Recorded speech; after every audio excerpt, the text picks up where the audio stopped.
Hello. Um, so I'll admit, when I first saw this topic, I thought this would be a week I would probably skip making a video. Even after watching it, I initially wasn't going to make one. I guess I felt, you know, the question, what experiences do I have to share? I really don't have much. This doesn't, you know, the sex, dating, relationship area doesn't really fall into my area of expertise. I'm not actually sure what my area of expertise is, but this definitely isn't it. But I felt like maybe I could give an outsider's perspective and maybe other parallels. You talk about, I guess, a partner being into something that you're not. I guess my first suggestion would be to, if it's, as long as it's not something that makes you uncomfortable, to give it a try. And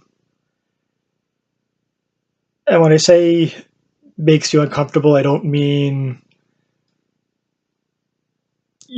oh, I feel weird, you know, doing it in high heeled shoes or something. I mean, like, you know, some sort of violence, S&M or something along those lines, which you're just really not comfortable doing. What I would say is, if you you don't know what you like until you try it. Sometimes there are things that just seem weird, and then you give it a shot, and next thing you know, you find it interesting. As you know, the parallel for me, as I've talked about, was I've only done once, but the cosplay. That I found always seemed weird to me. Then I tried it, and I found fun. I would also say, if as long as it's not something, again, that makes you feel uncomfortable, if it's something your partner enjoys and you don't get anything out of, it seems to me like it's okay to, whatever it is, wear high heels or use your elbows or whatever, if it helps your partner. But then maybe next time you go another way, and so you get something out of it. Um, Particularly if everything else in the relationship is good. I think sometimes people put too much emphasis on the sex part of a relationship and neglect the other aspects. Now, if it's something that's really important to your partner and you just have no desire and just don't want to do it,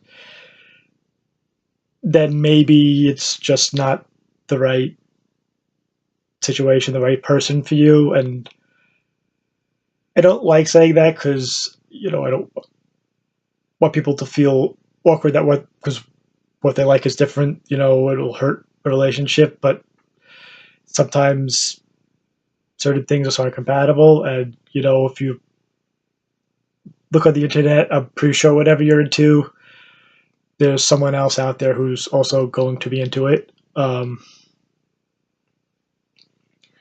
other thing that really had me thinking after the video was,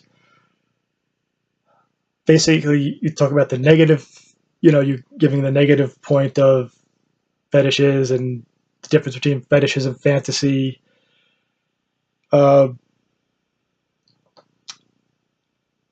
and I feel like most of what I've discussed and most of what you discussed in your video really fall under the fantasy category. Notice if you Google fetishism, I really never given a thought about what a fetish was. I just said, oh, people who are into weird or at least different things. But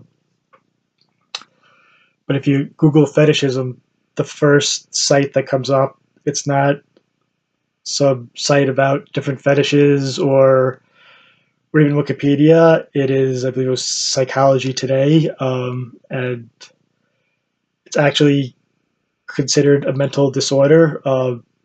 As you said, difference between a fetish and a fantasy is that you people absolutely need this to get sexual pleasure, and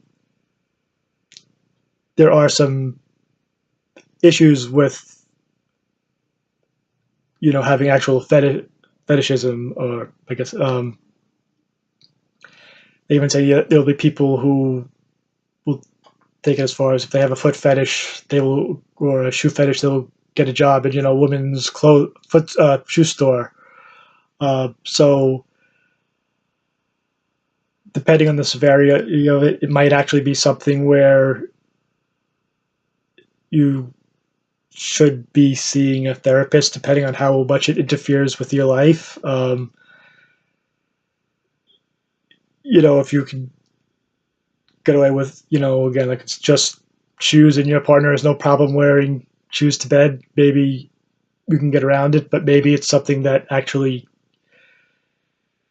is a serious thing and should be addressed. From what I did read about it, I didn't read that much. The amateur psychologist in me, it almost seems like a form of OCD. Being obsessed about this certain object or body part, and maybe there is some help that you know out there that can help you, and your life go on without being focused on the one specific thing. And I don't want to say have a normal sex life because I don't want to, of course, what abnormal, but where it's not just focused around the one thing and make it healthier. All right, so that's just I guess a few of my thoughts on something I don't really know much about. But so I figured I'd give it a shot and make what it is. All right, well, thanks for listening. Bye.